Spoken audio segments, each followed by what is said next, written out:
Hello, എൻ്റെ വീഡിയോയിലേക്ക് എല്ലാവർക്കും സ്വാഗതം.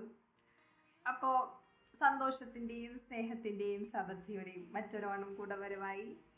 എല്ലാവരും ഓണപ്പൂക്കളവും ഓണക്കോടിയും പിന്നെ ഓണം വെക്കേഷനും ഷോപ്പിങ്ങും പുതിയ പുതിയ ഓണം സ്പെഷ്യൽ സിനിമകളും ഒക്കെ ആയിട്ട് എല്ലാവരും അടിച്ചു പൊളിക്കുകയാണെന്ന് പ്രതീക്ഷിക്കുന്നു. ഓണസദ്യയും ഒരിക്കലും മറന്നിട്ടില്ല. അപ്പോൾ ചിങ്ങം തുടങ്ങിയ അന്ന് മുതൽ കല്യാണത്തിനൊക്കെ പോയി സദ്യ എല്ലാം കഴിച്ച് മടുത്തിരിക്കുവാണെന്ന് പറയുന്നില്ല. എന്നാലും അപ്പോഴാണല്ലോ അത്തം വരുന്നതും. പിന്നെ 10ാം നാള് നമുക്ക് എല്ലാവർക്കും അറിയാം, തിരുവോണമാണ്. ഓണസദ്യ ഉണ്ട്, കളികളുണ്ട്, കുടുംബക്കാരും കൂട്ടുകാരും എല്ലാവരും ഒത്തുചേരുന്ന സമയമാണ്. പിന്നെ നല്ല ചാടിയ വയറും സസ്റ്റൈനബിൾ കൊടയും ഓലക്കൊടയും ഒക്കെ ആയിട്ട് വരുന്ന മഹാബലി നമുക്ക് എല്ലാവർക്കും അറിയാവുന്ന കാര്യങ്ങളാണ്. അതിനിടയ്ക്ക് ചിലവർക്ക് ഓണമെന്ന് വെച്ച് കഴിഞ്ഞാൽ സോഷ്യൽ മീഡിയയിൽ ഇങ്ങനത്തെ ചില കമൻസും പോസ്റ്റും ഇടുന്നതാണ് അവരുടെ വിനോദം. അത് സോഷ്യൽ മീഡിയയുടെയും കൂടി ഒരു പ്രശ്നമാണ്. എല്ലാം കുറച്ച് നെഗറ്റീവായിട്ടിരിക്കാനാണ് നമുക്ക് സോഷ്യൽ മീഡിയയിൽ ഇഷ്ടം. ഇത് 2 വർഷം മുന്നേ ഉള്ള പോസ്റ്റുകളാണ്. പക്ഷേ യു ഗെറ്റ് ദി പിക്ചർ. ഇങ്ങനത്തെ പോസ്റ്റുകളും ആളുടെ സാക്രിഫൈസിനെ പറ്റിയും അങ്ങനെ പറയുന്ന ഒരുപാട് ആൾക്കാർ ഈ സമയത്തുണ്ട്. അപ്പോൾ ഇതിനെപ്പറ്റി തന്നെയാണ് നമ്മൾ, അല്ലെങ്കിൽ മഹാബലിയെ പറ്റിയാണ് ഇന്ന് നമ്മൾ ഈ വീഡിയോ സംസാരിക്കുന്നത്. ബൈ ദ വേ, ഈ വീഡിയോ തന്നെ ഇംഗ്ലീഷിൽ എൻ്റെ ഒരു ഇംഗ്ലീഷ് ചാനലിൽ ഞാൻ 2 പ്രാവശ്യം ഓൾറെഡി ഇട്ടിട്ടുണ്ട്. അപ്പോൾ എന്തിനാണ് ഇംഗ്ലീഷിൽ ഈ വീഡിയോ ചെയ്യുന്നത് എനിക്കിപ്പോൾ അറിയത്തില്ല. പക്ഷേ ഓണത്തെപ്പറ്റി അറിയാൻ ആഗ്രഹമുള്ള മലയാളം അറിയാത്ത ആൾക്കാർക്ക് വേണമെങ്കിൽ നിങ്ങൾക്ക് ഈ വീഡിയോ ഷെയർ ചെയ്ത് കൊടുക്കാവുന്നതാണ്, നിങ്ങൾക്ക് ഇഷ്ടപ്പെട്ടെങ്കിൽ. So check it out. നമുക്ക് ഈ വീഡിയോയിലേക്ക് പോകാം.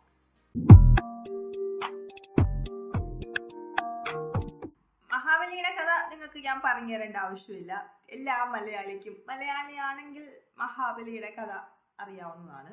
എന്താണ് മഹാബലി? ഒരു നല്ല സത്യസന്ധനും പിന്നെ നന്മയും ഒക്കെയുള്ള ഒരു അസുര രാജാവായിരുന്നു. അദ്ദേഹം പ്രഹ്ലാദന്റെ കൊച്ചുമോനാണ്, ഇതറിയാത്തവരുണ്ടെങ്കിൽ. അങ്ങനെ ഒരു അസുര ദേവ ഒരു കോൺഫ്ലിക്റ്റ് എന്നും ഇവരുടെ കുടുംബങ്ങൾക്കിടയിൽ നിലനിന്നിരുന്നു. അപ്പൊ മഹാബലിക്കുള്ളിലും സ്വർഗം അല്ലെങ്കിൽ ഇന്ദ്രലോകം അദ്ദേഹത്തിൻ്റെതാക്കണം എന്നുള്ളൊരു ആഗ്രഹം എന്നും ഉണ്ടായിരുന്നു. അപ്പോൾ അദ്ദേഹം ഇന്ദ്രലോകത്ത് പോകുന്നു, അവരുമായിട്ട് യുദ്ധം ചെയ്യുന്നു, അല്ലെങ്കിൽ ഇന്ദ്രലോകവും പിടിച്ചെടുക്കുന്നു. അതിനുശേഷം വലിയൊരു യജ്ഞം നടത്തുന്നു. ആ യജ്ഞത്തിൽ ആര് വരുന്നു? അപ്പോൾ ഇന്ദ്രൻ വിഷമിച്ച് മഹാവിഷ്ണുവിനെ പോയി കണ്ട് ഇങ്ങനെയൊക്കെയാണ് സംഭവങ്ങൾ, ഒരു അസുരൻ നമ്മുടെ ഇന്ദ്രലോകം കീഴടക്കിയിട്ടുണ്ട്. അങ്ങനെ അദ്ദേഹത്തെ ഇന്ദ്രലോകം വരെ കീഴടക്കാൻ അനുവദിച്ചു കഴിഞ്ഞാൽ അദ്ദേഹത്തിന്റെ ശക്തി വളർന്നുകൊണ്ടിരിക്കും. അപ്പോൾ നമ്മുടെ കാര്യം എന്താവും എന്ന് നമുക്ക് അറിയത്തില്ല, അതുകൊണ്ട് ഞങ്ങളെ രക്ഷിക്കണം എന്ന് ഇന്ദ്രൻ പോയിട്ട് മഹാവിഷ്ണുവിനോട് പറഞ്ഞു. അങ്ങനെയാണ് മഹാവിഷ്ണു വാമനന്റെ രൂപം എടുത്ത് വരികയും പിന്നെ 3 അടി മണ്ണ് ചോദിക്കുന്നു. അപ്പോൾ സത്യസന്ധനും പിന്നെ വാക്കിന് വിലയുള്ള ആളുകൾ, ധർമ്മം അല്ലെങ്കിൽ പറഞ്ഞ വാക്ക് പാലിക്കുന്ന ഒരു വ്യക്തി ആയതുകൊണ്ട്, ഒരു അസുര രാജാവായതുകൊണ്ട് വാമനൻ ചോദിച്ചത് അദ്ദേഹത്തിന് നൽകുന്നു. അപ്പോൾ വാമനൻ ആദ്യത്തെ 2 അടികളിൽ തന്നെ ലോകവും പിന്നെ സ്വർഗലോകവും ഈ പ്രപഞ്ചം മുഴുവൻ അദ്ദേഹത്തിന്റെ കാൽ കീഴിലാക്കുന്നു. അദ്ദേഹത്തിന്റെ വിശ്വരൂപം എടുത്തതിന് ശേഷം പിന്നെ 3ാമത് കാല് വെക്കാൻ ഇടവില്ല. അപ്പോൾ മഹാബലി സ്വന്തം ശിരസ് കാട്ടിക്കൊടുക്കുന്നു. അങ്ങനെ വാമനൻ മഹാബലിയുടെ തലയിൽ കാല് വെച്ച് അദ്ദേഹത്തെ പാതാളത്തിലേക്ക് ചവിട്ടിത്താഴ്ക്കുന്നു. അപ്പോൾ അങ്ങനെ പാതാളത്തിലേക്ക് കൊണ്ടുപോകുന്ന സമയത്ത് മഹാബലി മഹാവിഷ്ണുവിനോട് ചോദിക്കുവാണ്, എനിക്ക് എൻ്റെ പ്രജകളെ കാണാൻ വർഷത്തിലൊരിക്കലെങ്കിലും അവസരം തരണം. അങ്ങനെയാണ് ഓണം. അങ്ങനെ അത് മഹാവിഷ്ണു സമ്മതിക്കുന്നു. അങ്ങനെയാണ് ഓണം ഉണ്ടാവുന്നത്. മഹാബലി അദ്ദേഹത്തിൻ്റെ പ്രിയ പ്രജകളെ കാണാൻ വരുന്ന ഒരു ദിവസം അല്ലെങ്കിൽ ഒരു ആഘോഷം ആയിട്ടാണ് നമ്മൾ ഓണത്തെ കൺസിഡർ ചെയ്യുന്നത്. ഈ കഥയുടെ പൊരുൾ എന്താണ് എന്ന് ചോദിച്ചു കഴിഞ്ഞാൽ മിക്കവാറും ആൾക്കാർക്കൊന്നും പറയാൻ പറ്റത്തില്ല. പിന്നെ നമുക്ക് പറയാം, സത്യസന്ധനായ ഒരു രാജാവിനെ നമ്മൾ വാഴ്ത്തുന്നു, അല്ലെങ്കിൽ അദ്ദേഹത്തെ നമ്മൾ പ്രകീർത്തിക്കുന്നു. പിന്നെ ഒരു ത്യാഗത്തിന്റെ, ഒരു സാക്രിഫൈസിന്റെ, പിന്നെ രാജ്യസ്നേഹത്തിന്റെ, അതായത് അദ്ദേഹത്തിനുള്ള പ്രജകളോടുള്ള സ്നേഹത്തിനെ പറ്റി ചൂണ്ടിക്കാണിക്കുന്നു എന്നൊക്കെ നമുക്ക് വേണമെങ്കിൽ പറയാം. പക്ഷെ എങ്കിലും ഈ പറയുന്ന ഓണം ഒരു കുത്തുണ്ട് അതിനകത്ത്. എന്തിന് ഓണം? അത് എനിക്ക് തോന്നുന്നു മിക്ക മലയാളികളുടെ മനസ്സിൽ ആ ഒരു ഐഡിയ എപ്പോഴും കാണും, നമ്മൾ എന്തിനാണ് ശരിക്കും ഓണം ആഘോഷിക്കുന്നത് എന്ന്, അല്ലെങ്കിൽ വാമനൻ എന്തിനാണ് ശരിക്കും മഹാബലിയെ ചവിട്ടിത്താക്കുന്നത് എന്ന് എൻ്റെ മനസ്സിൽ എന്തായാലും ഉണ്ടായിരുന്നു. അങ്ങനെയായിരിക്കുമ്പോഴാണ് ഞാൻ തിരുവിതാംകൂർ രാജ്ഞിയുടെ ഒരു വീഡിയോ ക്ലിപ്പ് കാണുന്നത്. അവിടെ രാജ്ഞി പറഞ്ഞത് നമ്മൾ ഈ പറയുന്ന അല്ലെങ്കിൽ നമ്മൾ ഈ അറിയുന്ന മഹാബലിയുടെ കഥയല്ല ശരിക്കുള്ള മഹാബലി, മഹാഭാഗവതത്തിലോ അല്ലെങ്കിൽ ശരിക്കുള്ള പുരാണം അങ്ങനെയല്ല. ശരിക്കുള്ള പുരാണത്തിൽ ഒരിക്കലും മഹാബലിയെ പാതാളത്തിലേക്ക് കൊണ്ടുപോകുന്നില്ല, ചവിട്ടിത്താക്കുന്നില്ല എന്നൊക്കെയുള്ള ഒരു ഡിഫറെൻറ്റ് നറേറ്റീവ് ഞാൻ ആദ്യമായിട്ട് കേൾക്കുന്നത് മഹാറാണിയുടെ സംസാരത്തിൽ നിന്നാണ്. അപ്പോൾ നമ്മൾ പ്രോപ്പഗണ്ട അതിപ്പോൾ അങ്ങനെയല്ലേ ഒരു പിന്നെ ബ്രാഹ്മണിക്കൽ എന്നൊക്കെ പറയാം, പ്രോപ്പഗണ്ട എന്നുള്ള രീതിയിൽ മാത്രമേ ഞാൻ അതിനെ കണ്ടിട്ടുണ്ടായിരുന്നുള്ളൂ. പക്ഷെ വീണ്ടും ഇത് തന്നെ ഞാൻ വേറൊരിടത്തും കേൾക്കുന്നുണ്ടായി. അപ്പം നമ്മുടെ എല്ലാവരുടെയും വീട്ടിൽ മഹാഭാഗവതം ഉണ്ടല്ലോ. നമ്മൾ എല്ലാ പ്രാവശ്യവും സപ്താഹത്തിന് പോകുമ്പോൾ നമ്മൾ മഹാഭാഗവതമാണല്ലോ കേൾക്കുന്നത്. അപ്പോൾ നമുക്ക് എടുത്തു വെച്ചൊന്ന് വായിച്ചു നോക്കാം എന്ന് ഞാനും വിചാരിച്ചു. അങ്ങനെ മലയാളം മഹാഭാഗവതം എടുത്ത് വായിച്ചെങ്കിൽ എനിക്കൊന്നും മനസ്സിലായില്ല. മനസ്സിലായിക്കൂടാതൊന്നുമില്ല, നമ്മൾ ശ്രദ്ധിച്ച് വായിച്ചു കഴിഞ്ഞാൽ നമുക്ക് മനസ്സിലാവും. പക്ഷെ എനിക്ക് ഞാൻ നേരെ ഓൺലൈനിൽ പോയി ഇംഗ്ലീഷ് ശ്രീമദ് ഭാഗവതം എടുത്തു വെച്ച് വായിച്ചു നോക്കി. അപ്പോഴാണ് ശരിക്കുള്ള മഹാബലി വാമനന്റെ കഥ ഞാൻ മനസ്സിലാക്കുന്നത്. സോ നിങ്ങളെടുത്തും ഷെയർ ചെയ്യാം. അപ്പോൾ നമ്മൾ അത് മനസ്സിലാക്കണമെങ്കിൽ നമ്മൾ ആദ്യമേ ഇന്ത്യൻ അല്ലെങ്കിൽ ഹിന്ദു ഫിലോസഫി, ഹിന്ദു ദർശനം എന്താണെന്ന് നമ്മൾ മനസ്സിലാക്കിയാൽ മാത്രമേ നമുക്ക് ഈ കഥ എന്താണെന്ന് ശരിക്കും മനസ്സിലാകത്തുള്ളൂ. നമുക്ക് അതിനെ ഹിന്ദു ഫിലോസഫി അല്ലെങ്കിൽ വേദാന്ത അല്ലെങ്കിൽ വൈഷ്ണവിസം എന്താണെന്ന് നമുക്ക് നോക്കാം.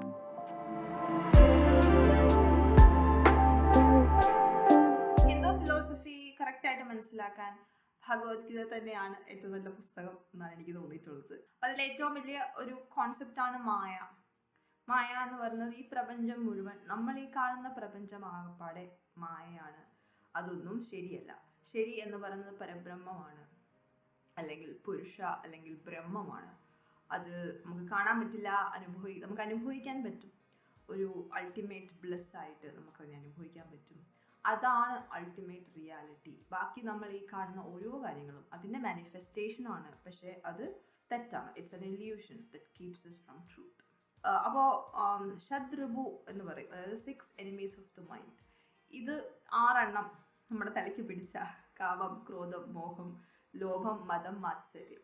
സോ ഈ 6 കാര്യങ്ങൾ നമ്മളെ ബാധിച്ചു കഴിഞ്ഞ് കഴിഞ്ഞാൽ നമുക്ക് സത്യം എന്താണെന്ന് മനസ്സിലാവത്തില്ല. നമുക്ക് സ്പിരിച്വാലിറ്റി എന്ന് പറഞ്ഞൊരു സാധനം തന്നെ നമ്മളിലേക്ക് എത്തത്തില്ല. അതായത് നമ്മളുടെ ചുറ്റുമുള്ള എല്ലാ കാര്യങ്ങളും മായ ആയിരിക്കെ, ഇല്യൂഷൻ ആയിരിക്കെ, അതിനോടെല്ലാം നമ്മൾ അറ്റാച്ച്ഡ് ആയിട്ട് അതെല്ലാം നമ്മുടേത് എന്നും പറയും നമ്മൾ പിടിച്ചു വെച്ച് കഴിഞ്ഞാൽ നമുക്കൊരിക്കലും ശരിക്കുള്ള സത്യം അല്ലെങ്കിൽ അൾട്ടിമേറ്റ് ട്രൂത്ത് എന്താണ് എന്ന് നമുക്ക് മനസ്സിലാക്കാൻ പറ്റത്തില്ല.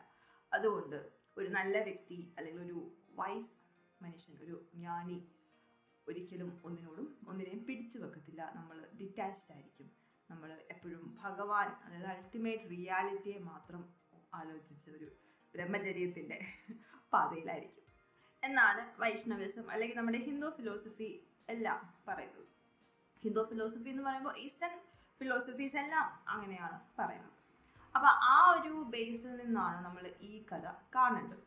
പർട്ടിക്കുലർലി ഇന്ത്യൻ എന്ന് പറയുന്ന ഒരു ഇംഗ്ലീഷ് ചാനൽ എനിക്കുള്ളത് ഞാൻ നേരത്തെ പറഞ്ഞു. അതിൽ ഞാൻ ഹിന്ദു ഫിലോസഫി അല്ലെങ്കിൽ ഈസ്റ്റേൺ ഫിലോസഫീസിനെ കുറിച്ച് ഒരുപാട് സംസാരിക്കാറുണ്ട്. അപ്പോൾ നിങ്ങൾക്ക് അതിനെപ്പറ്റി കൂടുതൽ അറിയണമെങ്കിൽ ആ വീഡിയോസ് കണ്ടു നോക്കാവുന്നതാണ്.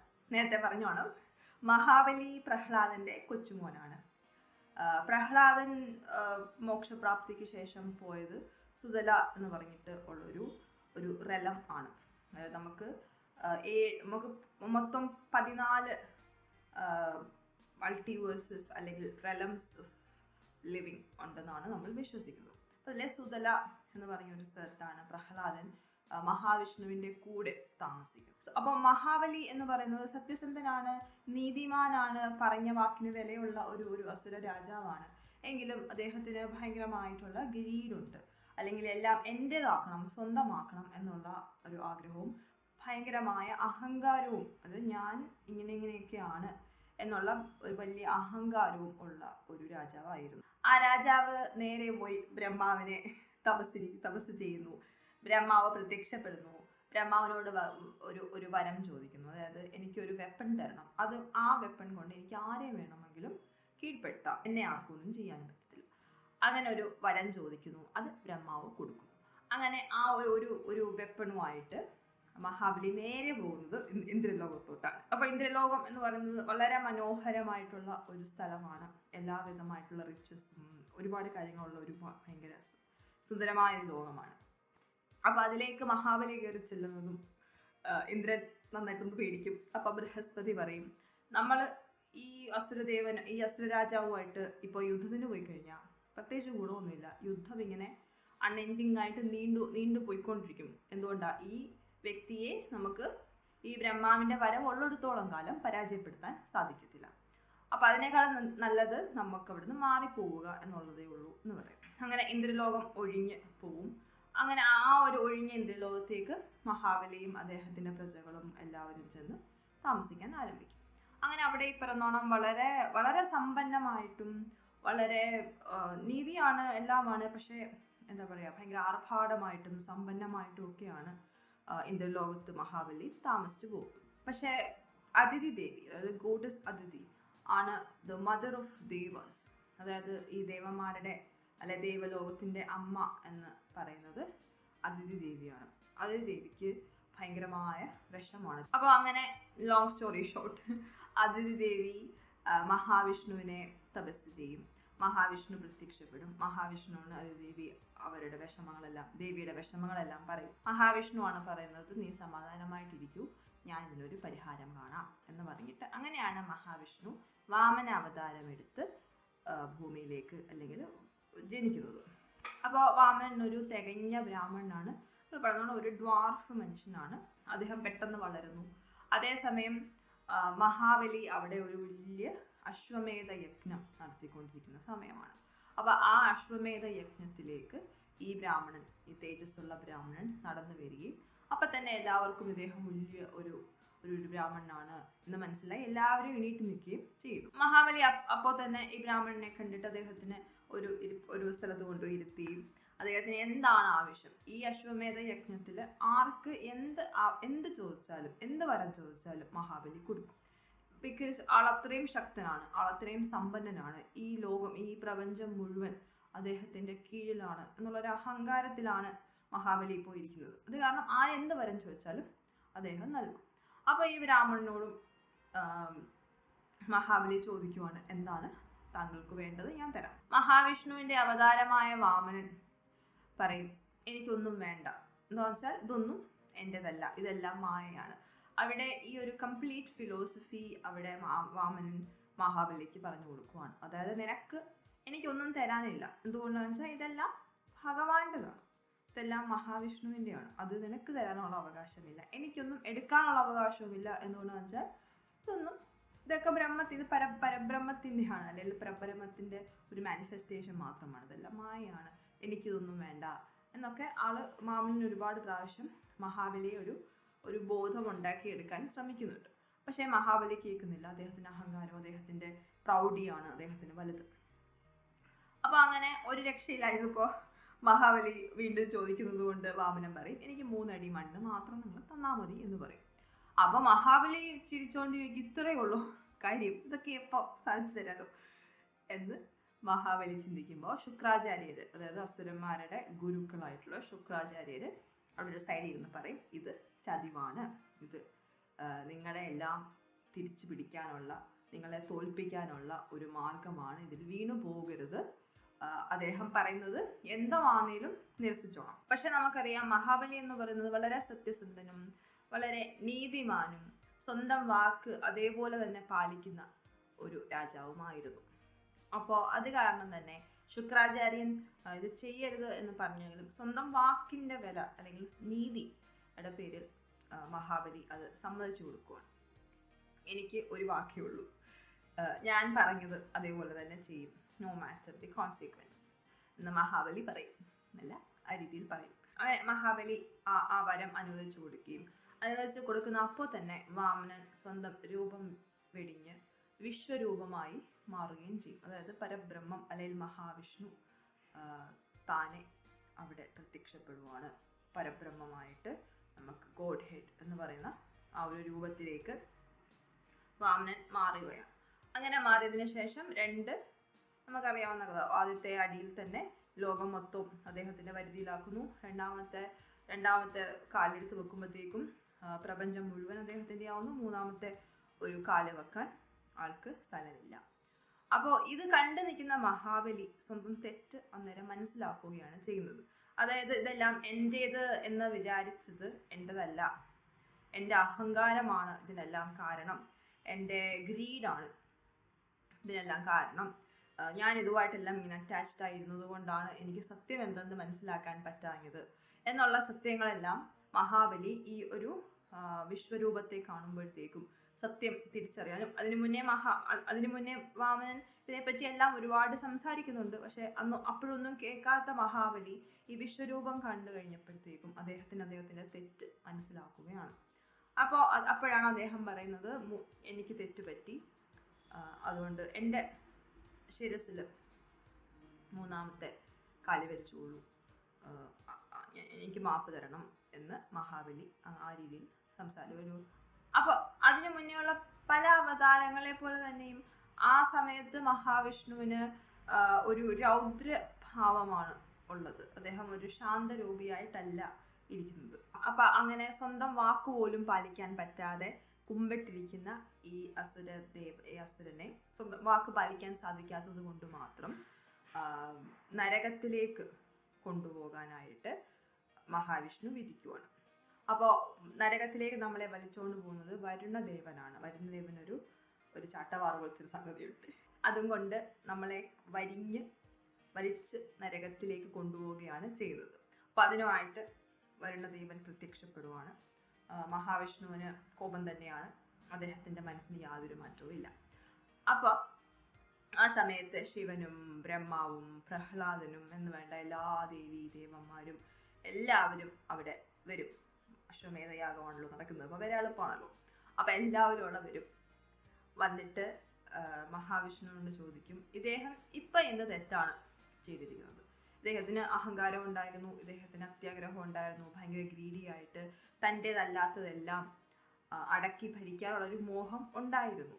പക്ഷേ അങ്ങയെ കണ്ട് അങ്ങയുടെ ഒരു ഇൻഫ്ലുവൻസിൽ അതെല്ലാം മാറി മാപ്പപേക്ഷിച്ച് സ്വന്തം തെറ്റ് മനസ്സിലാക്കി സത്യം എന്തെന്നറിഞ്ഞു നിൽക്കുന്ന ഈ മഹാബലി രാജാവിനെ എങ്ങനെയാണ് അങ്ങക്ക് ശിക്ഷിക്കാൻ കഴിയുക? ഇനി ശിക്ഷയ്ക്ക് ഒരു ജസ്റ്റിഫിക്കേഷൻ ഇനിയില്ല, ശിക്ഷയുടെ ആവശ്യം ഇനിയില്ല. അദ്ദേഹം മാറി, അദ്ദേഹം ഒരു വിവേക ബുദ്ധിയുള്ള സത്യം എന്തെന്നറിയാവുന്ന ഒരു രാജാവായിട്ടാണ് ഇപ്പോൾ അങ്ങയുടെ മുന്നിൽ നിൽക്കുന്നത്. അപ്പോൾ ഇത് കേൾക്കുമ്പോഴത്തേക്കും ഈ മഹാവിഷ്ണുവിൻ്റെ കോപം അടങ്ങുകയും അദ്ദേഹം കുറച്ചുകൂടെ ശാന്തനാവുകയും, അപ്പോൾ മഹാവിഷ്ണു മഹാബലിയോട് പറയും, അങ്ങേ ഞാൻ പ്രഹ്ലാദന്റെ കൂടെ സുതല ലോകത്തേക്ക് പറഞ്ഞയച്ചു. സുതല ലോകം എന്ന് പറയുന്നത് വിശ്വകർമ്മ മഹാവിഷ്ണുവിന് വേണ്ടി പണിഞ്ഞു കൊടുത്ത ഒരു ലോകമാണ്. അത് ഇന്ദ്രലോകത്തിനോളം അല്ലെങ്കിൽ ഇന്ദ്രലോകത്തിനേക്കാളും സുന്ദരവും സമ്പന്നവുമായിട്ടുള്ള ഒരിടത്തേക്കാണ് പ്രഹ്ലാദന്റെ കൂടെ മഹാബലിയെ പറഞ്ഞയക്കുന്നത്. പിന്നെ ഓണത്തിന്റെ കഥ മലയാളികൾ ഉണ്ടാക്കിയെടുത്തതാണ്, അല്ലാതെ അവിടെ തിരിച്ചു വരണമെന്നോ ഒന്നും മഹാബലി ഭാഗവത്തിൽ പറയുന്നില്ല. അപ്പോൾ ഇങ്ങനെയാണ് ശരിക്കും മഹാബലിയുടെയും വാമനന്റെയും കഥ, അല്ലെങ്കിൽ വാമനാവതാരം. അപ്പോൾ ഈ വീഡിയോ ഇഷ്ടപ്പെട്ടു എന്ന് വിചാരിക്കുന്നു. ഇനി കൂടുതൽ വീഡിയോസ് ഞാൻ മലയാളത്തിൽ ചെയ്യണം എന്നാണ് എൻ്റെ ഒരു ആഗ്രഹം. അപ്പോൾ അതിനുവേണ്ടി നിങ്ങൾ സപ്പോർട്ട് ചെയ്യുക. സോ അടുത്ത വീഡിയോയിൽ കാണാം. Bye and happy Onam.